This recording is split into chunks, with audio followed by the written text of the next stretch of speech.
మనము గత వారము లక్ష్మీదేవి ఆవిర్భావం వరకు చెప్పుకున్నాము.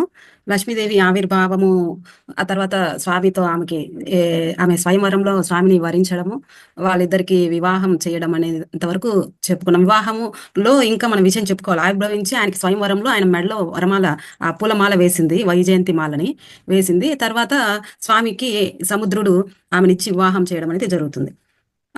అలా వివాహం చేసిన తర్వాత మనకెలా అయితే మనకు పెళ్లి కూతురు నూతన వధూవరులకి వివాహం అయినప్పుడు బంధుమిత్రులందరూ వచ్చి ఏ విధంగా అయితే అమ్మాయికి అలాగే అబ్బాయికి అంటే విష్ణు స్వరూపము లక్ష్మీ స్వరూపమైనటువంటి ఇద్దరికి బంధువులు ఏ విధంగా అయితే కానుకలన్నీ తీసుకొచ్చి ఇస్తారో ఆ విధంగా ఇక్కడ స్వామికి అమ్మవారికి కూడా ఆ విధమైనటువంటి కానుకలు ఒకే వివాహ సమయంలో అనేక మంది వచ్చి ఇచ్చారనమాట. ఆ కానుకలు మనం కొన్ని తెలుసుకుందాము. ఆ కానుకల సముద్రుడు వచ్చి అమ్మవారికి పట్టుబట్టలు స్వామివారికి అలాగే ఆయన ఏం చేస్తారంటే సముద్రుడు తనకి క్షీరసాగర మదనంలో తనకి వచ్చినటువంటి కౌస్తుభం అనేటువంటి రత్నాన్ని ఆయన తీసుకొని నింటారు. దానిని అతను ఇప్పుడు అల్లుడైనటువంటి శ్రీ మహావిష్ణువుకి ఇవ్వడం జరుగుతుంది. అలాగే అనేక మంది దేవతా పరివారం అంతా కూడా స్వామికి అమ్మవారికి ఇద్దరికి కూడా అనేక కానుకలను ఇచ్చి వాళ్ళిద్దరిని ఆశీర్వదించడంతో ఆ అమ్మవారు వైకుంఠాన్ని చేరుకోవడం జరుగుతుంది. అయితే ఈరోజు ఈ సందర్భంగా నేను మీకు ఈ లక్ష్మీదేవి యొక్క రూపాలని లక్ష్మీదేవి మన భూమి మీదకి వచ్చింది. ప్రతిసారి స్వామి భూమి మీదికి ఏ అవతారంతో అయితే వస్తున్నారో ఆ అవతారంలో ఆయనతో పాటుగా ఎల్లవేళలా ఉంటూ ఆమె కూడా అవతారాన్ని తీసుకొని స్వామితో జీవించడం అనేది జరుగుతూ ఉంది. అందులో లక్ష్మీదేవి ఏ రూపంలో వచ్చింది అంటే మనం చెప్పుకుంటున్నాం రాముడు సమయంలో రాముడు అవతారంగా వచ్చినప్పుడు సీతమ్మ రూపంలో వచ్చారు. అలాగే కృష్ణుడి అవతారంలో ఉన్నప్పుడు ఆమె రుక్మిణీదేవి అవతారంలో వచ్చారు. అలా ఆమె వచ్చిన సమయంలో లక్ష్మీదేవి రూపంలో ఆమె ఎన్నిసార్లు మనకి కనిపించారు అనేది నేను ఈరోజు మీకు చెప్దాం అనుకున్నాను. లక్ష్మీదేవిగా ఆ తల్లి ఆవిర్భవించింది కాబట్టి కమలంలో ఆవిర్భవించింది కాబట్టి ఆ రూపాలని ఒకసారి మనం గుర్తు తెచ్చుకుందాం. ఇది లక్ష్మీదేవి సందర్భం కాబట్టి అమ్మవారిది. అమ్మవారు మనకు 6 స్వరూపాలతో లక్ష్మీదేవి కనిపిస్తుంది అనమాట. 6 స్వరూపాలలో మనం లక్ష్మీదేవి అమ్మవారుగా మనకు కనిపిస్తున్నారు 6 స్వరూపాలలో. అవి 6 స్వరూపాలలో ఏమేమి ఉన్నాయి అనేది మనం ఈరోజు ఒకసారి మీకు తెలిసే ఉండొచ్చు. నేను మళ్ళీ ఇంకొకసారి గుర్తు చేద్దాం అనుకున్నాను ఈ అమ్మవారి సందర్భం కాబట్టి. ఈ వారం అమ్మవారి గురించి చెప్పుకున్నాక తర్వాత వారంలో మనము మళ్ళీ క్షీరసాగర మదనం జరిగినప్పుడు ధన్వంతరి వస్తారు. ఆ విషయము ఆ తర్వాత మనకి వామన అవతారం కూడా వస్తుందన్నమాట. ఇది ఈరోజు మనం లక్ష్మీదేవి రూపాల గురించి చెప్పుకోవాలనుకున్నాము. ఈరోజు ఒకసారి మీరు అందరూ అమ్మవారి గురించి తెలుసుకొని మీకు ఆల్రెడీ తెలుసుంటే ఏం లేదో తెలుసుకొని ఈరోజు ధన్యులవుదామని అనుకుంటున్నాము. అమ్మవారి యొక్క 6 స్వరూపాలలో మొదటిది ఇప్పుడు మనం చెప్పుకుంది కృతయుగం అండి. కృతయుగంలో క్షీరసాగర మదనం జరిగింది. ఆ మదనంలో లక్ష్మీదేవి ఆవిర్భవించింది. అంటే ఇంతకుముందు లక్ష్మీదేవి లేదా? ఈరోజు క్షీరసాగర సముద్రం నుండే ఆమె వచ్చింది అంటే అంతకుముందు లక్ష్మీదేవి రూపం లేదా మనకి?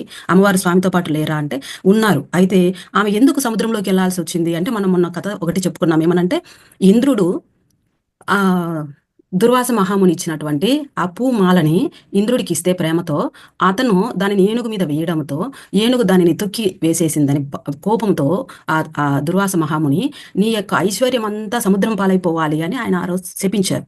అలా ఐశ్వర్యం అంతా సముద్ర పాలైపోవాలంటే ఆ ఐశ్వర్యంలోనే ఆ మహాలక్ష్మీదేవి ఉంది కాబట్టి ఆ సముద్రంలో ఆయన ఇచ్చినటువంటి ఆ శాపంలో భాగంగా ఆ ఇంద్రుడి దగ్గర ఉన్నటువంటి ఐశ్వర్యంతో పాటుగా ఆయన దగ్గర ఉన్నటువంటి మిగతా అన్నిటితో పాటుగా లక్ష్మీదేవి కూడా సముద్రంలోకి వెళ్ళిపోయింది అనమాట ఆ రోజు. అలా ఆయన సముద్రంలోకి వెళ్ళిపోయినటువంటి ఆ తల్లిని మళ్ళీ తిరిగి తెచ్చుకోవాలి, అలాగే దేవతలందరికీ అమృతాన్ని పంచాలనే ఉద్దేశంతో ఆ శ్రీ మహావిష్ణువు క్షీరసాగర మదనం చేయమని చెప్పి అడగడం జరుగుతుంది. అది ఒకటి. ఇంకో రెండోది ఏంటి క్షీరసాగర మదనం చేయమని చెప్పడంలో ఇక్కడ చంద్రుడి గురించి చెప్పుకుంటాం. చంద్ర సహోదరి అని లక్ష్మీదేవిని అంటాం మనము. ఆ చంద్రుడి గురించి ఇక్కడ ఒక మాట తెలుసుకుందాం. ఏమంటే అంటే క్షీరసాగర మదనం చేయడానికి చంద్రుడి యొక్క అంశం కూడా ఒక కారణం అనమాట.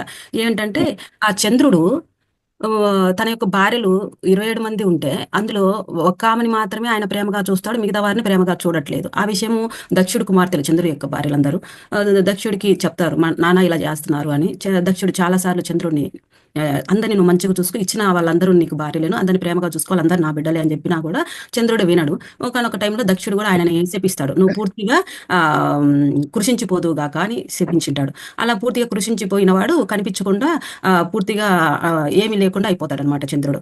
అప్పుడు శివుణ్ణి వేడుకోగా అలాగే విష్ణువుని వేడుకోగా, సరే ఈసారి దక్షుడు ఇచ్చినటువంటి వారిని ఆ శాపాన్ని మేమేం చేయలేము, నువ్వు అది అనుభవించాల్సిందే, తర్వాత నీకు మళ్ళీ ఇంకొక రూపం వల్ల నీకు వస్తుందని చెప్పడం జరుగుతుంది. ఆ విధంగా చేయడం వలన ఇప్పుడు క్షీరసాగర మదనం చేయాల్సి వచ్చింది. అందులో భాగంగా లక్ష్మీదేవి కంటే ముందు చంద్రుడు రావడం జరుగుతుంది. ఆయన వచ్చి ఆయన స్థానాన్ని ఆయన పొందాడు. సరే, ఈ విధంగా మనకు క్షీరసాగర మదనంలో చంద్రుడి యొక్క కథనం ఒకటి ఉంది. అమ్మవారు రావాల్సి వచ్చింది. ఆ ఇంద్రుడి యొక్క చేసినటువంటి ఆయన అధికార గర్వంతో చేసిన దానివల్ల ఇది ఎంత రావడం జరిగిందనమాట. ఇప్పుడు లక్ష్మీదేవి మనకేం చెప్పుకుంటున్నాం, కృతయుగంలో లక్ష్మీదేవి మనకి ఈ విధంగా ఉంది, ఆవిర్భవించింది అమ్మవారు. ఇప్పుడు మనము త్రేతాయుగంలోకి వద్దాం. ఆ లక్ష్మీదేవి యొక్క రూపాలు ఏ విధంగా వచ్చాయని చెప్పుకుందాం. త్రేతాయుగంలో కుశధ్వజుడు అనేటువంటి ఒక మహాముని, ఆయన ఎప్పుడు తపస్సు చేసుకుంటూ ఉంటాడు అతను. ఆ కుశధ్వజుడు అనేటువంటి మహాముని తపస్సు చేసుకుంటే ఎప్పుడు వేదాలను చదువుతూ, వేదాన్నే స్మరిస్తూ, వేదంతోనే ఉంటూ, అమ్మవారిని శ్రీ మహావిష్ణువునే ధ్యానిస్తూ ఉండేటువంటి వ్యక్తి ఆ కుశధ్వజుడు. అతను నాకు లక్ష్మీదేవి కూతురుగా కావాలి అని ఎల్లవేళలా మనసులో ధ్యానిస్తూ ఉంటాడు. మునీశ్వరుడు, కానీ లక్ష్మీదేవి కూతురుగా కావాలని కోరుకుంటూ ఉంటాడు. అయితే ఆయన తపస్సులో చేసిన దాంట్లో భాగంగా ఆయనకి వరం కూడా ఇవ్వడం జరుగుతుంది. ఆ వరం ఇచ్చినప్పుడు నాకు సంతానం ఎట్లా కలుగుతుంది, నేను మునీశ్వరుణ్ణి కదా అని కూడా ఆయన అనుకుంటాడు వరం పొందిన తర్వాత కూడా.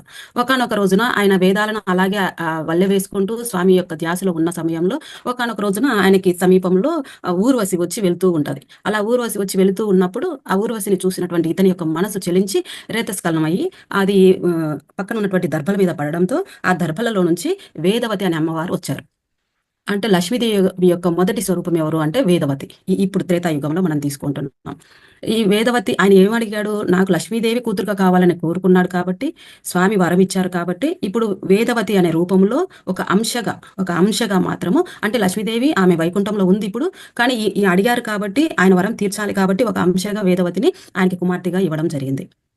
అలా వేదవతి కుమార్తెగా వచ్చింది. నేను ఈ వేదవతి విషయము మీకు చెప్పేటప్పుడు ఒకవేళ నేను ఒకటే విని ఒక దాంట్లోనే చదివాను, ఏమైనా తప్పు చెప్తానేమో అని. తర్వాత చాగంటి గారు రాశారు తిరుమల విశిష్టత అనే బుక్కు. తర్వాత ఇదే విషయం మనకి కూర్మ అవతారంలో కొంత ఉంది, తర్వాత వరహ అవతారంలో ఉంది. ఇలా కొన్ని చోట్ల ఈమె గురించి వివరించడం జరిగింది. వెంకటాచల మహాత్యంలో వేదవతి గురించి కూడా ఉందన్నమాట. ఆ వేదవతి ఆయనకి కుమార్తెగా జన్మించడం జరిగింది. ఆమె కూడా దర్భల ద్వారా, అక్కడ ఉన్న కింద ఉన్న దర్భల ద్వారా ఆమె జన్మించింది. అలా వేదవతి ఒక రూపం జన్మించిన తర్వాత ఆమె పెరిగి పెద్దదయ్యి ఆయన దగ్గర ఎల్లవేళలా శ్రీమన్నారాయణుని భర్తగా పొందాలి అనే ధ్యాసలో ఆ తల్లి ఉండేదన్నమాట. కుశధ్వజుడు ఒకానొక సమయంలో, నీకు యుక్త వయసు వచ్చిందమ్మా, వివాహం చేస్తాను అంటే, నాకు శ్రీమన్నారాయణుడు తప్ప నాకు ఎవరు లేరు, నేను ఆయననే వివాహం చేసుకుంటాను, నేను ఆయనకు మాత్రమే భార్యను అంటుంది ఈమె. కుశధ్వజుడు, సరే అమ్మా, నువ్వు ఆ మాట అన్నావు, నువ్వు వెళ్ళి హిమాలయాలలోకి వెళ్ళి నువ్వు ప్రశాంతంగా తపస్సు చేసుకున్నావంటే అక్కడ నీకు ఆ స్వామి కరుణిస్తాడు, నువ్వు అక్కడికి వెళ్ళమ్మా అని చెప్పేసి ఆయన చెప్పడం అనేది జరిగింది. అయితే ఇంకొక పురాణంలో ఏం చెప్పారంటే, కుశధ్వజుడిని ఆ ప్రాంతంలో ఉన్నటువంటి వాళ్ళు మీ అమ్మాయిని మాకు ఇచ్చి వివాహం చేయండి అని అడిగితే, కుశధ్వజుడు, మా అమ్మాయికి మహావిష్ణువు తప్ప ఇంకొకరు లేరు, నారాయణుడే నా కూతురికి భర్త, నా కల్లుడుగా రాబోతున్నాడు, నేను మీలాంటి వాళ్ళకి ఇవ్వను అని అన్నాడని వాళ్ళు అతనిని కుశధ్వజుడిని చంపేయడంతో ఆమె ఒంటరిదైపోయి ఆమె హిమాలయాలకు వెళ్ళి నారాయణుని కోసం తపస్సు చేసిందనేది కూడా ఇంకొక దాంట్లో ఉంది. సరే, ఏదైతేనే తపస్సు అనేది చేసిందనేది 2 బుక్కులలో కనిపిస్తుంది మనకి. అలా ఆమె ఆ హిమాలయాలకు వెళ్ళి తపస్సు చేసుకుంటూ ఉన్న సమయంలో రావణాసురుడు శ్రీలంక నుంచి పుష్పక విమానం మీద పోతా ఆమెను చూశాడు. ఇంత అందంగా ఉంది ఈమె ఎవరు, లక్ష్మీదేవి రూపం కదండి, ఎంత అద్భుతంగా, ఎంత లావణ్యంగా, సౌందర్యంగా ఉంటుందో మనందరికీ తెలిసిందే, ఆమె రూపం మనం గుర్తు తెచ్చుకుంటే. ఈ రావణాసురుడు చూసి ఆమెను చెరబట్టడానికి ప్రయత్నం చేస్తాడు. నువ్వు వేదాలలో పుట్టావు, వేదాలలోనే ఉన్నావు, రావణ బ్రహ్మగా పేరు పొందావు, అలాంటి నువ్వు వేదాలకి మీ ఇల్లు పుట్టినిల్లుగా ఉంది. ఎందుకంటే రావణుడు వాళ్ళ యొక్క పూర్వీకులు అందరూ ఎల్లవేళల వేదాలను చదివేవాళ్ళు. వాళ్ళు అలాంటి వాడివి నీదేంటో మర్చిపోయి నువ్వు నన్ను చెరబట్టావు, నీ యొక్క కులం అంతా నాశనం అయిపోతుంది అని చెప్పేసి ఆమె అగ్నికి ఆహుతి చేసుకుంటుంది. ఈమెకి పెట్టిన పేరు కూడా అదే. ఆయన కుశధ్వజుడు వేదాలు చదువుతూ ఉన్నప్పుడు జన్మించింది కాబట్టి వేదవతి అని పేరు పెట్టారు.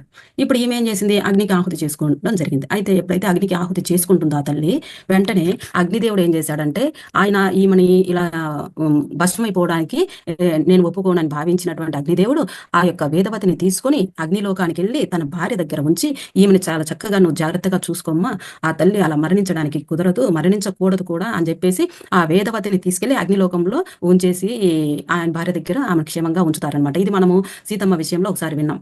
సరే, ఇలా అయిపోయింది. తర్వాత ఈ వేదవతి ఇలా వెళ్ళిన తర్వాత ఈమె ఎక్కడ మళ్ళీ మనకి కనిపిస్తుంది అంటే, సీతమ్మని అడవిలోకి ఆమె అక్కడ పర్ణశాలలో ఉన్నప్పుడు రావణాసురుడు వచ్చి తీసుకెళ్లాలని చూసినప్పుడు, అమ్మవారు బయటకు వచ్చినప్పుడు, భిక్షాందేహి రావణాసురుడు వచ్చినప్పుడు ఆమె భిక్ష వేయబోతుంటే లక్ష్మణుడు గీసినటువంటి గీత కనిపించింది. అప్పుడు ఆమె గీత దాటబోతుంటే అగ్నిదేవుడు తన యొక్క రూపాన్ని అక్కడ చూపించడంతో గీత దాటలేకపోతుంది. రావణాసురుడు నువ్వు ఎలాగైనా వేయాల్సిందే అన్నప్పుడు ఆమె ఏం చేస్తుంది, ఆ యొక్క గీతను దాటి వచ్చి వేయబోతుంది. అంటే ఈడ గీతం దాటి వేసింది కదా! అలా వేసాక ఆయన వెళ్ళిపోతుంటే ఇక్కడేమో ఒక బుక్‌లోనేమో ఈమె గీత దాటే సమయంలోనే అగ్నిదేవుడిని వేసిన గీత దాటాలి కాబట్టి అది అగ్నిదేవుడి గీత కాబట్టి అప్పుడే ఆయన ఆమెను కిందకి తీసుకెళ్ళిపోయి, ఆయన లోకంలోకి తీసుకెళ్ళిపోయి, ఆ సమయంలో వేదవతిని తీసుకొచ్చినారని ఒక బుక్‌లో ఉంది. ఇంకొక బుక్‌లో ఏమనుందంటే అమ్మవారిని తీసుకొని వెళ్తున్నప్పుడు, సీతమ్మ వారిని తీసుకొని వెళ్తున్నప్పుడు కొంత దూరం వెళ్ళినాక అగ్నిదేవుడు ఎదురెళ్ళి, "నేను అగ్నిదేవుడినయ్యా, ఏమి పట్టించుకోవు, వస్తున్నా కూడా చూడకుండా పలకరించకుండా పోతున్నావేంది" అనంటే, నేను పని మీద పోతున్నాను." "ఏం పని మీద ఉంది? ఎవరు ఈమె? ఎందుకు తీసుకెళ్తున్నావు?" అంటే, "సీతమ్మని తీసుకెళ్తున్నాను." "అయ్యో రామా! నువ్వు సీతమ్మని ఎక్కడ తీసుకెళ్తున్నావు? ఆ శ్రీరామచంద్రుడికి శబ్దభేదం ఉంది. అది వినే శక్తి ఆయనకుంది. నువ్వు మరీచుడు ఇద్దరు కలిసి సీతమ్మని తీసుకెళ్ళడానికి వేసినటువంటి ఎత్తులు వాళ్ళు విన్నారు. శ్రీరామచంద్రుడు విన్నాడు. అందుకని ఆయన సీతమ్మని ఇక్కడ దాపెట్టుకొని ఇక్కడ మాయా సీతమ్మని ఇక్కడ పెట్టాడు. ఆమె నిజమైన సీత కాదు" అంటాడు. "అవునా, నిజమైన సీత కాదా? అయితే ఎక్కడుందో తీసుకురావు నిజమైన సీతని, నేను ఈమెను ఇచ్చేస్తానని" అసలు సీతని అగ్నిదేవుడికి ఇచ్చేశాడు. అగ్నిదేవుడు అగ్నిలోకంలో ఉన్న వేదవతిని తీసుకొచ్చి ఈమెకి ఇవ్వడం జరుగుతుంది. అలా వెళ్ళిపోయినటువంటి వేదవతి శ్రీలంకలో ఆయన దగ్గర 12 సంవత్సరాలు ఉన్న తర్వాత తిరిగి వచ్చిన తర్వాత అగ్ని ప్రవేశం చేయమని శ్రీరామచంద్రుడు అడిగితే, అగ్ని ప్రవేశం చేసేటప్పుడు అసలు లక్ష్మీదేవిని కూడా ఆ అగ్నిదేవుడు తీసుకొచ్చి అగ్నిదేవుడు తీసుకొచ్చి శ్రీరామచంద్రుడు చూపించినప్పుడు సీతమ్మ అంటుందన్నమాట, "వేదవతి, నువ్వు నా కోసం 12 నెలలు కష్టపడ్డావు తల్లి, నా కోసం నువ్వు బందీ అయి ఉన్నావు, నీకు నేనేమిచ్చి రుణం తీర్చుకోను తల్లి" అంటే అప్పుడు ఆమె ఏమంటుందంటే, "శ్రీమన్నారాయణను నేను నా భర్తగా భావిస్తున్నానమ్మా, నాకు ఆయనను భర్తగా చేస్తే నాకు చాలు" అని అడిగితే అప్పుడు శ్రీరామచంద్రుడు ఏమంటాడంటే, "నేను ఈ జన్మకి ఇవ్వలేను, ఈ జన్మలో నేను ఏకపత్ని వ్రతుణ్ణి కాబట్టి నేను కలియుగంలో మళ్ళీ వైకుంఠ శ్రీ వెంకటేశ్వర స్వామిగా వస్తానమ్మా, ఆ సమయంలో నేను ఖచ్చితంగా నేను వివాహం ఆడతాను, నేను చేపడతాను" అని చెప్పేసి వారం ఇవ్వడం జరుగుతుంది. అలా అక్కడ మనకి వేదవతి రూపము అక్కడ ఆగిందనమాట. తర్వాత మళ్ళీ వేదవతి రూపం అయిపోయింది కదండి. రెండో రూపం ఎవరు? శ్రీవత్స రూపం. శ్రీవత్సలక్ష్మి. ఇందాక చెప్పింది వేదలక్ష్మి. ఇప్పుడు శ్రీవత్సలక్ష్మి. శ్రీవత్సలక్ష్మి శ్రీవత్సలక్ష్మి ఎవరు అంటే వైకుంఠంలో వెంకటేశ్వర స్వామితో ఎల్లవేళలా ఆయన పాదాల దగ్గర ఆయన పాదాలను ఒత్తుతూ ఉండేటువంటి అమ్మవారు శ్రీవత్స. ఆయనకి ఎప్పుడు హృదయం మీద త్రిభుజాకారంలో కనిపిస్తూ ఉంటుందండి. శ్రీవత్సం అనేది మీరు ఒకవేళ చూసినట్లయితే మీకు కనిపిస్తుంది. అక్కడ ఆయన యొక్క హృదయం మీద కనిపిస్తా ఉంటుంది. మీకు కనిపిస్తుందా? సరే, కనిపించట్లేదు. ఫోటో పెడదామని చూశాను. ఆయన మీరు గమనించినట్లయితే ఆయనకు హృదయం మీద త్రిభుజాకార రూపంలో కనిపిస్తుంది. శ్రీవత్సం అనేది చిహ్నంగా ఉంటుంది. శ్రీవత్సం అనేది శ్రీ మహావిష్ణువుకి చిహ్నంగా ఉంటుంది. ఆ శ్రీవత్సలక్ష్మి అనే ఆమె శ్రీ మహావిష్ణువుతో ఎల్లవేళలా ఉంటుంది. వాళ్ళిద్దరూ చక్కగా మంచిగా మాట్లాడుకుంటూ ఉన్న సమయంలో అక్కడికి భృగు మహర్షి వెళ్ళాడు. భృగు మహర్షి అతను ఎందుకు వెళ్ళాడంటే, యజ్ఞం చేస్తున్నారు. యజ్ఞంలో వచ్చినటువంటి ఆ హవిస్సుని, యజ్ఞ ప్రసాదాన్ని ఎవరికి ఇవ్వాలి అనే దాంట్లో ఈ ముగ్గురు ఎవరు గొప్పవాళ్ళు, బ్రహ్మ విష్ణు మహేశ్వరులు ఎవరు గొప్పవాళ్ళని భావించి అది తెలుసుకోవడం కోసం మునీశ్వరులందరూ కూడా ఈ భృగు మహర్షిని పంపించడం జరుగుతుంది. ఆ భృగు మహర్షి అలా బ్రహ్మదేవుడి దగ్గరికి వెళ్తే ఆయన పట్టించుకోడు, ఆయనకి నీకు పూజ ఉండదు అంటాడు. శివుడి దగ్గరికి వెళ్తారు కైలాసానికి, స్వామి పట్టించుకోకపోతే నీకు లింగ రూపంలోనే నీకు పూజ జరుగుతుంది అని చెప్పి ఆయనకి చెప్పిస్తాడు. విష్ణుమూర్తి దగ్గరికి వైకుంఠానికి వచ్చినప్పుడు విష్ణుమూర్తి చూసి చూడనట్టుగా ఉన్నాడు అని భావించి వెళ్ళి ఆయనని వక్షస్థలం మీద తన్నడం జరుగుతుంది. సరే, మనకి కథ అంతా తెలిసిందే, మీరందరికీ తెలుసు. ఆయన వక్షస్థలం మీద తనినా కూడా కిందకు వచ్చేసి ఆయన పాదం పట్టుకొని ఆయనలో ఉన్నటువంటి మూడో కన్ను, అంటే అహంకారంతో కూడినటువంటి ఉన్నటువంటి ఆ మూడో కన్నుని ఆయన అలా ఒత్తేసి ఇలా ఆయన ప్రశాంతం చేయడం జరుగుతుంది. అప్పుడు ఆయన, నీకు పూజలు చక్కగా జరుగుతాయి, నీలో అహంకారం అనేది లేదు, అంటే రజోగుణము తమోగుణం లేదు, నీకు సత్వగుణం మాత్రమే ఉంది, నువ్వు మాత్రమే అర్హుడివి ప్రసాదం స్వీకరించడానికి అని చెప్పేసి వెళ్ళిపోవడం జరుగుతుంది. ఆయన వెళ్ళిపోయాడు, చక్కగా బాగానే ఉంది. కానీ ఈ లక్ష్మీదేవికి కోపం వచ్చింది. ఇది నా ప్లేస్లో నువ్వు ఆయన వచ్చి నిన్ను తన్నితే నువ్వు అరవడం కాకుండా, ఏమన్నా అనడం కూడా కాకుండా వెళ్ళిపోయి మళ్ళీ నువ్వు ఆయనకి ఈ విధంగా సపర్యలు చేస్తావా? నేను ఇక్కడ ఉండలేకపోతున్నాను, నేను వెళ్ళిపోతున్నాను అంటుంది. అంటే శ్రీవత్సలక్ష్మిగా ఉన్నటువంటి ఆమె ఇప్పుడు వెళ్ళిపోతానంటుంది. ఏ విధంగా వెళ్ళిపోతానని చెప్పింది ఆయనకి అంటే, శుద్ధ సత్వ గుణము ఎప్పుడైతే నాలో ఉంటుందో ఆ రోజున మళ్ళీ తిరిగి వస్తాను అంటుంది. శుద్ధ సత్వతత్వము రావాలంటే ఇప్పుడు ఆమె ఏ గుణంలో ఉంది? ఆమె తమో గుణంలో ఉంది. అంటే ఆయన అన్నాడని కోపంలో ఉంది, బాధలో ఉంది. అది పోయి మళ్ళీ ఆమె సత్వగుణంలోకి ఆమె రావాలి. నేను శుద్ధ సత్వ రూపంలో ఏ రోజైతే వస్తానో అప్పుడు మీ దగ్గరికి వస్తానని చెప్పేసి ఆమె శ్రీవత్సలక్ష్మి ఆ నుంచి భూలోకంలోకి వచ్చేసింది. స్వామి దగ్గర నుంచి. ఇంకా స్వామి దగ్గర నుంచి స్వామి మళ్ళీ రావడము అనేది, భూలోకంలోకి మళ్ళీ రావడం అనేది జరుగుతుంది. ఇప్పుడు ఆమె అక్కడి నుంచి వచ్చేసింది. అక్కడి నుంచి వచ్చిన తర్వాత ఇప్పుడు ఒకటి వినండి, మళ్ళీ మీరు ఆశ్చర్యపోవద్దు.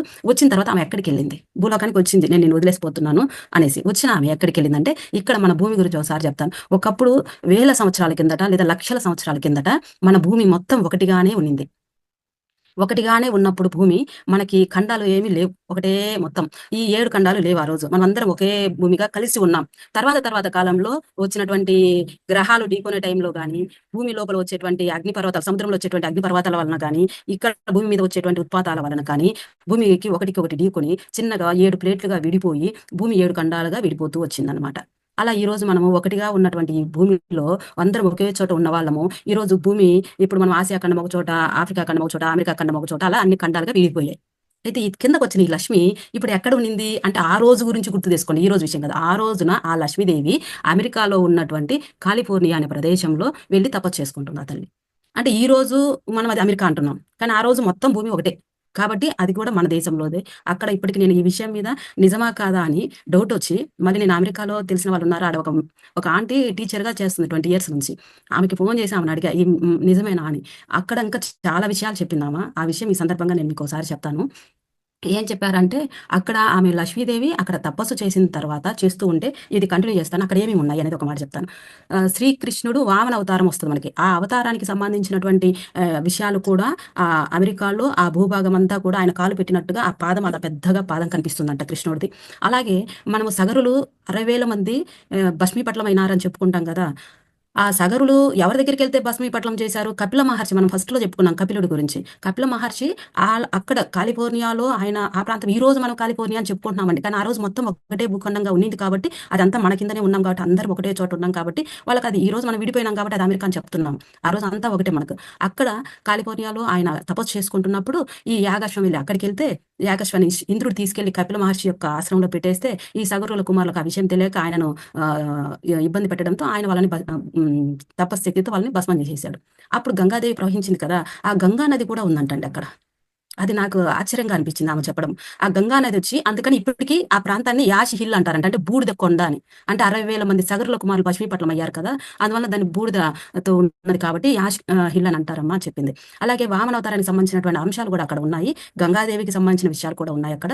ఇంకోటేమనిందంటే ఆ యాషి హిల్‌కే ఇంకొక మాట ఏం చెప్తుందంటే, అక్కడికెళ్ళిన మనవాళ్ళు వెతుక్కుంటే వచ్చినవన్నీ ఇవన్నీ అనమాట. అక్కడ ఇంకోటేం చెప్తున్నారంటే, అది ఆ యొక్క బూడిద కొండ అనేది, ఆ యాషి హిల్ అనేది శివుడు కూడా అక్కడ ఉన్నాడంట. శివుడు అక్కడ ఆ కొండ మీద శివుడు ఆ కొండ రాయి మీద శివుడు యొక్క విగ్రహం మలిచి ఉందంట. అందువలన శివుడి యొక్క కైలాసమేమో అని కూడా అనుకుంటారంట. ఆ బూడిదతో కూడా కలిసి ఉంది కాబట్టి. ఈరోజు ఉదయాన్నే ఎర్లీ మార్నింగ్ పెట్టిందన్నమాట. అమ్మ శివుడిది కూడా అని కూడా అంటున్నారు. నేనైతే వెళ్లి విజిట్ చేయలేదు. నేను అడిగాను. ఆయనది కూడా రూపం అక్కడ ఉందని అంటున్నారమ్మా అని చెప్పేసి. అలా ఆ ప్రాంతంలో కూడా మన ఆనవాళ్ళు, మన దేశం యొక్క ఈ చరిత్ర ఇదంతా అక్కడ కూడా ఉంది. ఈ విశ్వమంతా వ్యాపించింది ఆ రోజు. ఈ విశ్వమంతా కలిపి పరిపాలన చేశారు ఆ తండ్రి. ఈ రోజు ఇలా విడిపోయి ఉన్నాము. సరే ఈ విధంగా మనము ఈ సందర్భంలో మీకు ఆ విషయం చెప్పానండి. ఇప్పుడు లక్ష్మీదేవి అక్కడికెళ్ళి అక్కడ తపస్సు చేసుకుంటుంటే అగస్త్య ముని లాంటి ఇంకా అనేక మంది మునీశ్వరులు, దేవతలెళ్లి "అమ్మ నువ్వు వైకుంఠాన్ని వదిలేసి ఇక్కడికొచ్చావు. ఇక్కడ ఉండి ఉంటే ఎట్లాగమ్మా? నువ్వు చేయాల్సిన కార్యక్రమాలు చాలా ఉన్నాయి. నువ్వు మన వైపుకు ఇక్కడికి రమ్మా, పలానా ప్రాంతానికి రమ్మా" అని చెప్పేసి వాళ్ళు కోరడం జరిగిందనమాట. అలా వాళ్ళు కోరడంతో ఆ లక్ష్మీదేవి అక్కడి నుంచి తిరిగి వచ్చింది. ఎక్కడికొచ్చింది ఇప్పుడు ఆమె?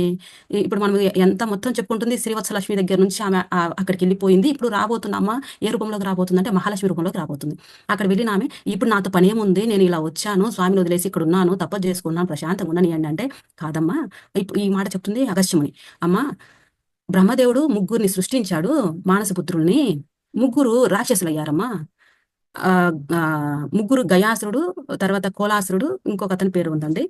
ముగ్గురిని సృష్టించాడు. ఇద్దరిని శ్రీ మహావిష్ణువే చంపాడు రాక్షసులు అవడంతో. కోలాసురుడు అనేవాడు ఉన్నాడు. వాడి కుమారుడు ఇద్దరు ఇబ్బంది పెడుతున్నారు తల్లి. నువ్వు వస్తే తప్ప వాళ్ళని సంహరించేది ఇంకెవరికి చేత కాదు. నువ్వు వచ్చి సంహరిస్తేనే అని చెప్పేసి దుర్వాస మహాముని అడగడంతో అప్పుడు ఆమె ఏం చేస్తుందంటే, సరే మీరు అడిగారు. మీ యొక్క కోరికను నేను తీరుస్తాను. మీరు భక్తులు మీరు అడిగినప్పుడు నేను చేయాలి. ఆ ధర్మం నాకుంది అని చెప్పేసి ఆ తల్లి అక్కడి నుంచి వచ్చి మహారాష్ట్రలో ఉన్నటువంటి కోలాసురుడు, కొల్హాపూర్ మహాలక్ష్మి అంటాం కదండీ! ఆ రూపం ఇప్పుడు రాబోతుంది.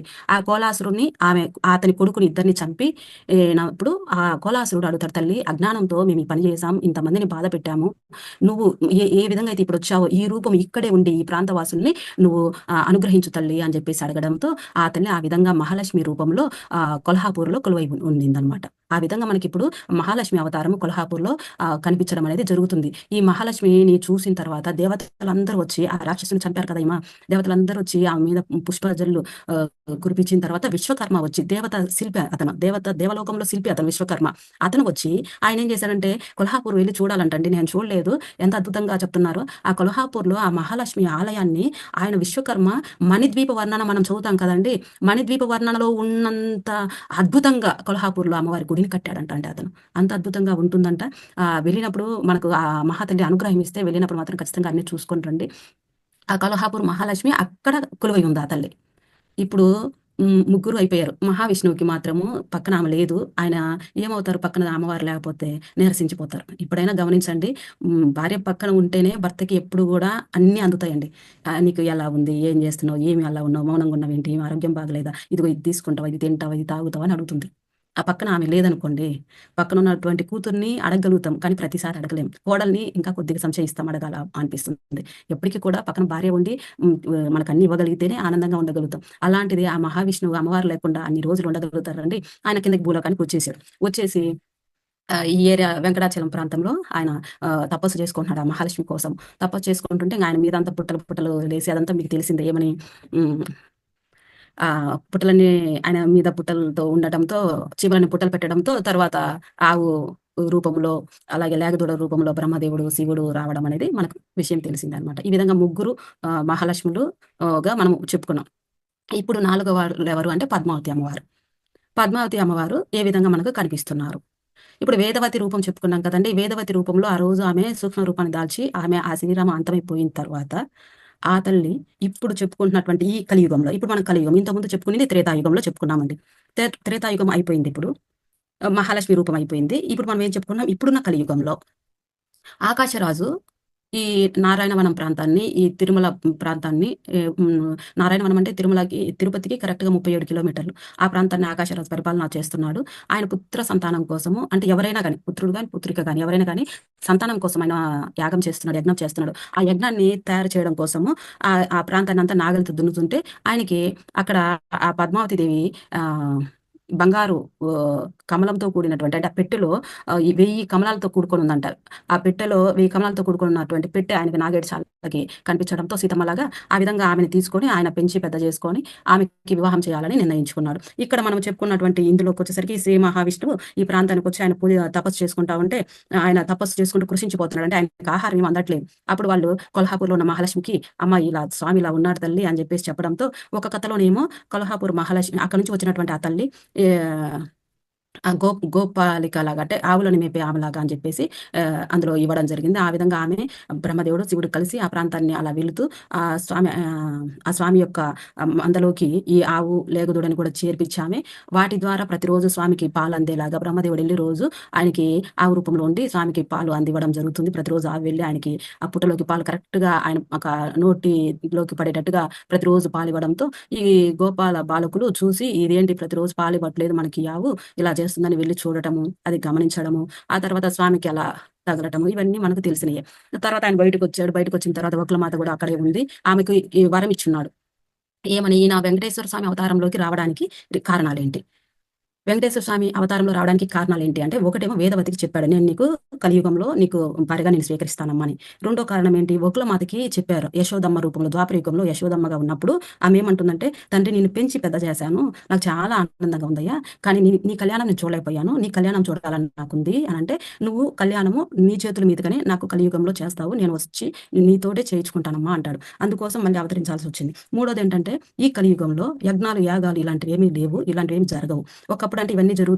ఏవైనా ఉంటే పాపాలు లేపోతే ఇంకేవైనా అవసరాలు, ఇంకేవైనా మన కోరికలు అవన్నీ తీరాలన్నా, లేదా మనం చేసేవన్నీ పోవాలన్నా అవి చేసేటప్పుడు కొంత గొప్ప పోయేవన్నమాట. అయితే ఇప్పుడు అలాంటివేమి పోవడానికి లేకుండా ఇప్పుడు యజ్ఞాలు, యాగాలు ఏమి లేవు కాబట్టి ఈ సృష్టిలో ఆహ్, నేనుగా అవతరించినట్లయితే నన్ను తలుచుకొని నా దగ్గరికి వచ్చినప్పుడైనా నేను ఇదిగో ఈ పని చేయకూడదు. ఈ పని ఇక నుంచి చెయ్యను. ఇది మానేస్తాను. ఇది తప్పుగా భావిస్తున్నాను. ఇది నాకు తప్పుగా అనిపించిందని నా దగ్గరికి వచ్చి వెళ్ళినప్పుడైనా వాళ్ళు వాళ్ళ మనసుని ప్రశాంతంగా పరిశుద్ధం చేసుకొని నా దగ్గర వాళ్ళు ఏమైతే చెప్తారో ఆ మాట మీద కొంతమందైనా నిలబడడానికి ప్రయత్నం చేస్తారు. ఆ విధంగా అయినా ఈ నేను నా భక్తుల్ని అనుగ్రహిస్తాను. కొంతవరకు ఈ ఈ అంటే ధర్మము ఈ కలియుగంలో ఒక పాదం మీదే నడుస్తుంది. అదైనా నిలబడడానికి నేను అవతరిస్తే నా మీద నమ్మకంతో భక్తులు అలాంటివి చేయకుండా ఉంటారు అనే ఉద్దేశంతో భక్తులను అనుగ్రహించాలనేది ఒకటి. వాళ్ళు ఇలాంటి పాప కార్యాలు చేయకుండా భగవంతుని యొక్క భక్తితోనే వాళ్ళు ఉండే విధంగా చేయాలనే ఉద్దేశంతో ఈ 3 కారణాలతో వచ్చాడని మనకు కనిపిస్తుంది. చాగంటి గారు కూడా రాసినటువంటి బుక్‌లో కూడా ఈ 3 కారణాలు మనకు కనిపిస్తున్నాయన్నమాట. సరే ఆ విధంగా వచ్చాడు. ఈయన వకులమాతతో పద్మావతి అమ్మవారికి తల్లిదండ్రుల దగ్గరికి పంపించారు. ఈయనే మళ్ళీ ఎరుకల సానిగా కూడా వెళ్లి అమ్మవారిని వాళ్ళ అమ్మ, నాన్నకి వెళ్లి మీకు అల్లుడుగా శ్రీ మహావిష్ణువు రాబోతున్నారని చెప్పడము. ఆ విధంగా పద్మావతిదేవి ఏమైతే కోరుకునిందో ఆమె ఎవరినైతే మనసులో అనుకోని తప్పించిపోతుందో భర్తగా కావాలని అతనితో ఆమెకి వివాహం నిశ్చయం చేయడంతో బృహస్పతి దేవగురు బృహస్పతి వాళ్ళకి పెళ్లి పత్రిక రాయడము ఇవన్నీ జరగడంతో అమ్మవారికి వివాహము నిశ్చయమైంది. మళ్ళీ మనము వెంకటేశ్వర స్వామి అంటే పురాణాలలో భాగంగా స్కంద పురాణంలో ఉందండి వెంకటాచల మహత్యము. ఈ స్కంద పురాణంలో మనం పురాణాలు చెప్పుకునే టైంలో నాకు సార్ అనుగ్రహిస్తే సార్ వీలున్నంత వరకు పురాణాలన్నీ చెప్తాను సార్. అన్ని పురాణాలు చెప్తాను. చెప్పండి. అనుగ్రహిస్తే మనం స్కంద పురాణంలో వెంకటాచల మహత్యం ఉంది. ఆ వెంకటాచల మహత్యం గురించి మళ్ళీ నేను అమ్మవారి కళ్యాణము అంతా మనకి చాలా చక్కగా వైభవంగా చెప్పుకోవచ్చండి. ఆ రోజు మళ్ళా చెప్తాను. ఈ విధంగా స్వామికి పద్మావతి అమ్మవారికి వివాహం జరిగింది. వివాహం జరిగి పద్మావతి అమ్మవారిని పసుబట్టలతో కొండ మీదకి వెళ్ళొద్దని ఇక్కడ శ్రీనివాస మంగాపురం దగ్గర ఎక్కడ అంటే ఒక 2 కిలోమీటర్ల దూరంలో అగస్త్య మహాముని యొక్క ఆశ్రమం ఉంది. ఆశ్రమంలో ఆయన 6 నెలలు నా దగ్గరే ఉండండి మీరని అగస్త్యముని ఆయన దగ్గర పెట్టుకొని ఏమేమి ఎలా ఉండాలి ఏంటనే విషయాలన్నీ తెలియజేసిన తర్వాత ఆ తర్వాత స్వామి కొండపైకి వెళ్ళి అక్కడ కొంతకాలం ఉన్నాక అమ్మవారిని వకులమాతకు అప్పచెప్పి అమ్మ ఆశలక్ష్మి లేదమ్మా, నేను ఇలాగే ఉండిపోయాను. నా దగ్గర ఆ లక్ష్మీదేవి ఉంటేనే లేకపోతే నేను ఏమి చేయలేను. నా పెళ్లికే నేను అప్పు చేసుకున్నానమ్మా. పెళ్లి చేసుకోవడానికి నా దగ్గర ధనం లేదు. ఎందుకంటే నా లక్ష్మీదేవి నాతో పాటే ఉంటే నా దగ్గర ఐశ్వర్యం అంతా ఉండేది. నా లక్ష్మీదేవి నా దగ్గర లేదు కాబట్టి ఐశ్వర్యం ఏమీ లేకుండా పోయింది. నేను అప్పు చేశాను. కాబట్టి నేను నా లక్ష్మీదేవిని తీసుకొచ్చుకుంటానమ్మని అమ్మవారికి వకులమాత అమ్మవారి దగ్గర వాళ్ళ అమ్మ దగ్గర పద్మావతి అమ్మవారిని పెట్టి వెళ్ళారు. ఇక్కడ మనం చెప్పుకున్నటువంటి అంశం ఒక్కటి మీరు గుర్తు తెచ్చుకోండి. పద్మావతి అమ్మవారు వేదవతి స్వరూపం. కొల్హాపూర్లో ఉన్నటువంటి మహాలక్ష్మి అసలైనటువంటి అంశ. ఇప్పుడు కొల్హాపూర్లో ఉన్న మహాలక్ష్మిని ఆమెని బ్రతిమలాడుకొని ప్రాధాయపడి ఆ తల్లిని తెచ్చుకోవడానికి వెళ్తున్నాడు. ఇక్కడ ఏమంటే ఇప్పటికీ కూడా అదంతా మనం చూస్తున్నాం. భార్య అలిగితే భర్త ఖచ్చితంగా వెళ్ళి ఆమె యొక్క కోరికని తీర్చి లేదంటే ఏదో ఒక రకంగా ఆమె దగ్గర మళ్ళా మంచిగా మెప్పించుకొని మళ్ళీ ఆమెను తీసుకొచ్చుకోవడం అనేది ఈ స్వామి మనకు తెలియజేస్తున్నాడు అనమాట. తప్పు ఎక్కడ జరిగింది? స్వామి దగ్గర జరిగింది. ఆ భృగు మహర్షి తన్నినప్పుడు ఆయన ఆమె వైపు సపోర్ట్ ఇవ్వకుండా ఈయనకే సపోర్ట్ ఇచ్చినాడు అనే బాధతో ఆమె వెళ్ళిపోయింది అనమాట. ఇప్పుడు మహాలక్ష్మి కోసం కొల్హాపూర్ వెళ్ళారు. ఇప్పుడు మనం మొత్తం చెప్పుకుంది 4 రూపాయలు చెప్పుకున్నామండి. వేదవతి, వేదలక్ష్మి, శ్రీవత్సలక్ష్మి, తర్వాత మహాలక్ష్మి, ఇప్పుడు పద్మావతి అమ్మవారు 4 చెప్పుకున్నాం. ఇప్పుడు మహాలక్ష్మి కోసం వెళ్ళారు ఆయన. కొల్హాపూర్కి వెళ్తే మన ద్వీపం చెప్పాం కదండి, మన ద్వీపం ఎలా అయితే ఉంటుందో అలా ఉంటుందంట ఆ తల్లి ఆలయము. అక్కడికి వెళ్తే దేవతలందరూ కనిపిస్తున్నారంట కానీ ఆ మహావిష్ణుమూర్తికి అమ్మవారు కనిపించలేదంట. అయ్యో లక్ష్మీదేవి కనిపించలేదేంటి అని చెప్పి స్వామి అక్కడే ఆమె యొక్క ఆలయం ముందే 10 సంవత్సరాలు తపస్సు చేస్తున్నారంట ఆమె కనిపిస్తుందని. అయినా ఆమె కనిపించాలి. అప్పుడు ఆ శరీరవాణి ఆకాశవాణి మహావిష్ణువుకి, ఆ శ్రీ వెంకటేశ్వర స్వామికి ఆమె కనిపించదు నీకు. ఆమె ఎప్పుడైతే శుద్ధ సత్వ రూపంలో ఉంటుందో అప్పుడు మాత్రమే నీకు కనిపిస్తుంది. అంటే సాత్విక గుణంలో ఆ తల్లి ప్రశాంతంగా ఉండాలి. ఇప్పుడు ఆ తల్లి కొల్హాపూర్లో ఏ విధంగా ఉంది? ఆమె కత్తి గద పట్టుకున్నట్టుగా ఒక యుద్ధ స్వరూపంలో ఉన్న మహాలక్ష్మిగా కనిపిస్తుంది. ఎందుకని కోలాసురుణ్ణి అనే రాక్షసుని ఆయన కుమారుని చంపింది ఆ తల్లి. ఇప్పుడు ఆ రూపము సాత్విక గుణంలో లేదు. ఆ రూపము నీ దగ్గరికి ఆమె వస్తానని చెప్పింది, సాత్విక గుణంలో ఉన్నప్పుడు వస్తాననిది, సత్వగుణంలో ఉన్నప్పుడు వస్తానని చెప్పింది. కాబట్టి ఇప్పుడు ఈ రూపంలో అమ్మవారు రారు. నువ్వు వెళ్ళి దేవలోకం నుంచి కమలాలు తెప్పించుకొని నువ్వు స్వర్ణముఖి నది దగ్గర నువ్వు తపస్సు చేసి 12 సంవత్సరాలు తపస్సు చేసినట్లయితే అక్కడ నీకు అమ్మవారు కనిపిస్తుంది అని చెప్తారు. అలా చెప్పడంతో సరే అని స్వామి అక్కడ నుంచి బయలుదేరి సుఖబ్రహ్మాశ్రమము, శుకుడు, మనం ఈ కథంతా చెప్పేది భాగవతం కథంతా చెప్పేది శుకుడే. ఆ శుకుడు ఈ తిరుచానూరు అనే ప్రదేశం ఏదైతే ఉందో ఆ తిరుచానూరు అనే ప్రదేశంలో శుకుడు నివసించేవాడంటే ఈ ప్రాంతం అంతా సుఖ బ్రహ్మ ఆశ్రమం లాగా ఉండేదంట ఒకప్పుడు. సుఖ బ్రహ్మ ఉంటున్నాడు కాబట్టి సుఖ బ్రహ్మ ఆశ్రమం అనేవాళ్ళంట. తర్వాత కాలంలో అది సుఖ గ్రామం అయిందంట. ఇప్పుడు గ్రామం లాగా చేసుకున్నప్పుడు తర్వాత సుఖ గ్రామం అనేది గ్రామం పిలవడం అనేది కాలక్రమేణా కుదరక సుఖనూరు అన్నారంట. ఊరు లాగా సుఖనూరు అన్నారంట. ఆ సుఖనూరు అనేది క్రమేణా తిరుచానూరుగా అయిపోయింది అని చెప్పేసి అందులో చెప్పడం జరుగుతుంది అనమాట పురాణంలో. అలా సుఖబ్రహ్మాశ్రమానికి వచ్చాడు మహావిష్ణువు. వచ్చి ఇక్కడ స్వర్ణముఖి నది ఉంది కదా, తిరుచానూరు పక్కనే పోతున్నాడు. తిరుచానూరుకి పక్కనే ఆనుకునే వెళ్తుంది స్వర్ణముఖి నది. ఆ నది ఉంది కదా, నది పక్కన నేను తపస్సు చేసుకోవాలని వచ్చాను అని చెప్పి సుఖబ్రహ్మతో చెప్తే సుఖబ్రహ్మ సరే నాయన నువ్వు కూర్చొని తపస్సు చేసుకో అని చెప్పడంతో ఇప్పుడు ఏదైతే పద్మావతి అమ్మవారి యొక్క పుష్కరిణి ఉంది కదా, మీరు ఎప్పుడైనా నాకు ఇది చదివినాకే తెలిసిందండి, నాకు అంత ముందు తెలియదు. ఆ తండ్రి స్వయంగా ఆ పుష్కరిణి త్రవ్వాడంట. అందులో మనం స్నానం చేస్తే ఎంత గొప్పనో ఒకసారి ఎంత పవిత్రమో చూడండి. ఆ తిరుచానూరులో అమ్మవారికి ముందున్నటువంటి పుష్కరిణి ఆయనే తవ్వి అక్కడ కూర్చొని 12 సంవత్సరాలు తపస్సు చేయాల్సి వస్తుంది ఇప్పుడు ఆయన. అక్కడ కూర్చొని దేవలోకంలో నుంచి ఇంద్రుడి దగ్గర ఉన్నటువంటి పారిజాత వనం ఉంది కదా, అక్కడ నుంచి వాయుదేవుడికి చెప్పి ఆ యొక్క బంగారు కమలాలను తెప్పించి అందులో వేశాడు. ఇప్పుడు ఆయన ఆశీర్వాణి ఏం చెప్పింది, బంగారు కమలాలు వాడిపోకూడదు అని చెప్పిందండి. వాడిపోకూడదు అని చెప్పింది కాబట్టి ఆయన ఏం చేశాడు, సూర్యదేవుని పిలిచాడు. నువ్వు ఉంటేనే వాడిపోవు, నువ్వు లేకపోతే వాడిపోతాయి. ఎందుకని పూలు స్వామి మనకు వెలుగున్నంత వరకు బాగా ఉంటాయి, విచ్చుకొని వెలుగు పోగానే అవి వాడిపోతాయి. అవి వాడిపోకూడదు కాబట్టి, నా కథల్ని అనుగ్రహించేంత వరకు వాడిపోకూడదు కాబట్టి నువ్వు ఇక్కడ ఉండాలి అంటాడు. ఇప్పుడు పుష్కరిణిని ఎదురుగునే ఉంటాడండి సూర్యుడు యొక్క ఆలయం. ఇక్కడ ఉండాలని 12 సంవత్సరాలు సూర్యుడు అక్కడే ఉంటాడు, వెలుగుతూనే ఆయన వెలుగునిస్తూనే ఉంటాడు. ఆ పూలు వాడిపోకుండా ఉన్నాయి. 12 సంవత్సరాలు తపస్సు చేశారు. మొత్తంగా 22 సంవత్సరాలు ఆమె కోసం, ఆమె అనుగ్రహం కోసం తపస్సు చేస్తే ఆ మహాలక్ష్మి ఇక్కడ ఆ పుష్కరిణిలో బంగారు పద్మాలలో 1000 పద్మాలతో కూడినటువంటి ఆ కమలంలో నుంచి ఆ తల్లి అలిమేలు మంగగా అలా ఉద్భవించిందనమాట. ఎంత అద్భుతం అండి! లక్ష్మీదేవి ఎంత బయటికి వస్తుందంటే ఆ కమలంలో నుంచి ఆ తల్లి. ఇప్పుడు మనం ఏదైతే రూపం చెప్పుకుంటున్నామో పద్మావతి అమ్మవారి రూపము, ఆమె వామహస్తము, వరదహస్తము, అభయహస్తము, వరదహస్తంతో 2 చేతుల్లో కమలాలు పెట్టుకొని ఆ తల్లి అలా ఒక్కసారిగా బయటికి రావడం అలిమేలు మంగ రూపంలో వచ్చిందండి. అలిమేలు అంటే బంగారు కమలాలలో ఉద్భవించినటువంటి తల్లి. మంగ అంటే మంగళకరమైనది అని అర్థం, శుభకరమైనది అని అర్థం.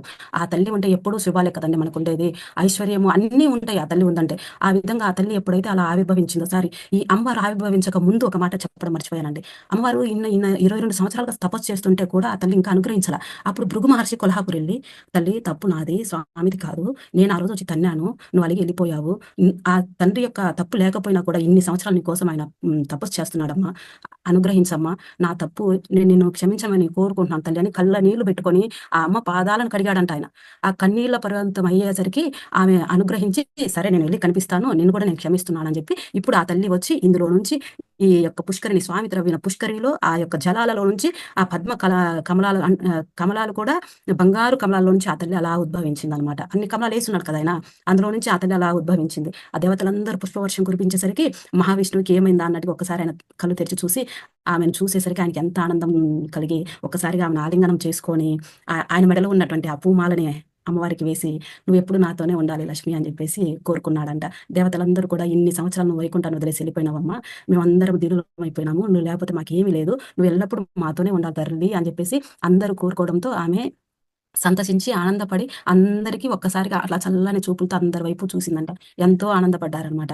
ఆ తల్లి ఆ విధంగా ఉద్భవించిన తర్వాత ఆమె ఏ రూపం తీసుకుందండి అంటే వీరలక్ష్మి, సర్వ స్వతంత్ర వీరలక్ష్మి అనే బిరుదుతో ఆ రూపం తీసుకొని తిరుచానూరులో అమ్మవారిగా కొలువైనారు. ఇప్పుడు తిరుచానూరులో ఉన్నటువంటి అమ్మవారు మహాలక్ష్మి రూపము, శ్రీ మహావిష్ణువు దగ్గర ఉన్నటువంటి ప్రధానమైనటువంటి స్వరూపము ఎవరైతే ఉన్నారో ఆ తల్లి తిరుచానూరులో అలమేలు మంగగా ఆమె వెలసిల్లుతుందన్నమాట.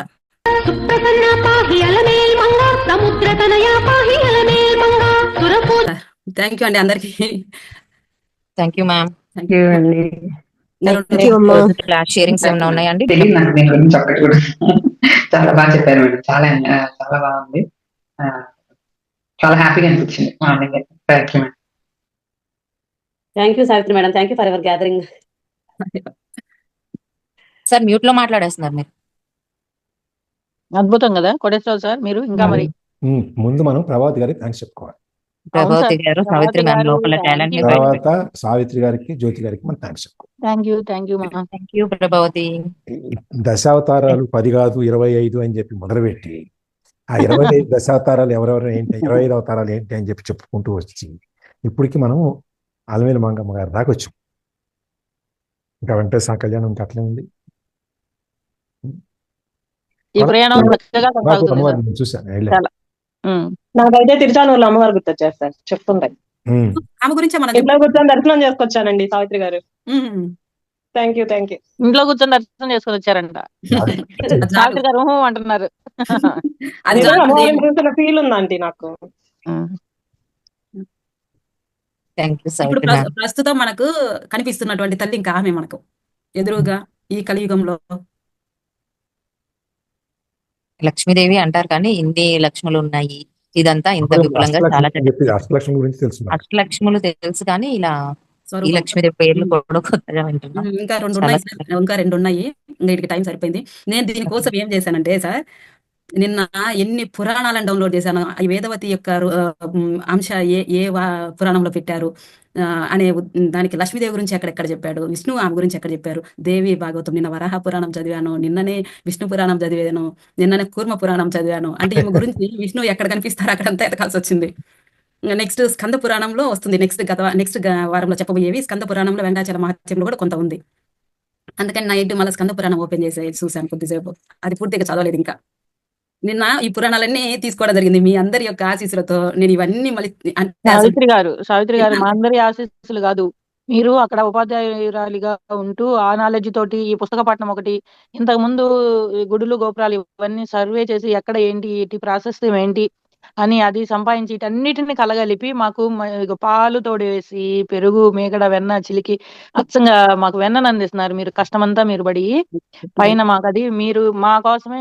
మామూలు వాళ్ళం అయితే చదివి ఇట్లా చెప్పలేము సావిత్రి గారు. మీరు అసలు చెప్పిన కొంచెం సేపు అయినా చాలా స్టఫ్ ఉంటుంది, ప్రతి ఒక్కటి కూడా వివరణాత్మకంగా చాలా చక్కగా చెప్తున్నారు. థ్యాంక్ యూ అమ్మ. మళ్ళా హృదయ మనస్ఫూర్తిగా అనమాట. ఇంకా వినాలి ఇంత కథ ఉందా, ఇన్ని అవతారాలు ఉన్నాయా, అయ్యో ఇది మనకు తెలియదే అని వెళ్ళిపోతున్నాం. మమ్మల్ని అన్ని లోకాలకి తిప్పేస్తున్నారు మీతో పాటు.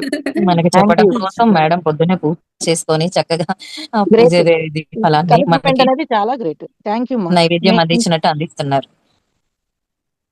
నాకు ఎక్కడ కొత్తగా అనిపించలేదు కానీ సార్, అమెరికాలో ఏరియాలో కూడా అమెరికా ఉన్నాడు అనే కాలిఫోర్నియాలో అది మళ్ళీ దాని వివరణ కోసం నేను ఎంతమందికి ఫోన్ చేసినానో వాళ్ళకి చెప్తున్నారంట. మీకు అక్కడ మంచి అయింది చూసారా. అరుణాచలం టెంపుల్కి వెళ్తే అక్కడ పరిచయం అయ్యారు. మా బంధువులు కనిపించారు. ఆ బంధువులతో పాటు తను కూడా ఉన్నారు. ఆ రోజు సమాచారము ఇవ్వడానికే ఆమె కలిసి ఉంటారు మీకు. అవును, ఏదో ఒకళ్ళు కలిశారు అంటే దానికి ఏదో ఒక పర్పస్ ఉంటుంది. అది ఈ రోజు మనకి ఇక్కడ ఉపయోగపడింది అమ్మవారిది. అంటే నిజమా అని ఇప్పుడు నమ్మలే. మామూలుగా అయితే ఆమె అక్కడికి తపస్సు చేసిందా అని. ఇప్పుడు భూమండలం అంతా ఒకటిగా ఉండింది ఆ రోజు అన్నప్పుడు మనకి నిజమే అయితే అనేది మనకు అర్థమైపోతుంది. అక్కడికి పోయి ఆమె చేయాలి, మన అంతా మనం ఒకటిగానే ఉన్నాం, తర్వాత విడిపోయి ఉన్నాం మన ఖండాలన్నీ. అది కొంత మనకి అనిపించింది. Thank you. దేవుడి యొక్క అనుగ్రహము మీ అందరికి అర్థమైతే మిమ్మల్ని అందరినీ ఆ తల్లి యొక్క అనుగ్రహానికి, తండ్రి యొక్క అనుగ్రహానికి వరకు ఇవ్వగలిగానంటే అది చాలు. ఆ తల్లి ఎప్పుడు ఆ రూపము, ఆ తండ్రి యొక్క రూపము మన మనసులో ఎల్లవేళలా ఉంటే చాలా, అది సంతోషం. మీరు అనుగ్రహం నాకు ఇచ్చారు. ఎందుకంటే ఆ దేవుడి యొక్క అనుగ్రహము వలన మీరు అడగడము నాకు అదే ధ్యాసలో అవన్నీ ఎత్తుకొని ఆయన రూపము, ఆయన గురించి చదువుకుంటుంటే ఎల్లవేళలా ఆయనతోనే నేను ఉన్నట్టున్నాను, అమ్మతోనే ఉన్నట్టున్నాను. నిన్నైతే మొత్తం అమ్మతోనే ఉన్నాను. సావిత్రి గారు మీరు ఇలా చెప్తుంటే మాకు అనిపిస్తుంది మీకు తర్వాత ప్రయాణం కూడా చాలా గొప్పగా ఉంటదేమో అనిపిస్తుంది మాకు. చూద్దాం ఫ్యూచర్ ఎలా ఉంటుందో దేవుడికి సంబంధించి. అవును, చాలా సంతోషంగా ఉందమ్మా. దాన్ని ఇంత మంచి మాటలు యువర్ బ్లెస్డ్ అమ్మా. మీ ద్వారా your giving us all the blessings అమ్మా. మా అందరికి ఎంత సంతోషంగా ఉంది ఉదయాన్ని దేవుడి గురించి. లక్ష్మీదేవి మైండ్ ఇస్ సో అంత హ్యాపీగా ఉందమ్మా. మీకు చాలా చాలా థ్యాంక్స్. ముందు సార్ కి చెప్పాలి, సార్ చక్కగా వీడియో ప్లే చేశారు, నాకు అది చేయడం రాలేదు. వీడియో ప్లే చేసి అమ్మవారి మాటలు వింటుంటే ఎంత అద్భుతంగా ఉంది సార్. కాదు, మంచి టెక్నీషియన్ కూడా దొరికారు. సార్ ప్లే చేస్తుంటే నేనున్నానన్నారు చూసావా, నాకు అప్పుడు అనిపించింది. టెక్నీషియన్ గారు మంచిగా సందర్భానుసారం పూజాన్ని కరుణించాలంటారు కదా, అలా ఉంది. స్వామి దయ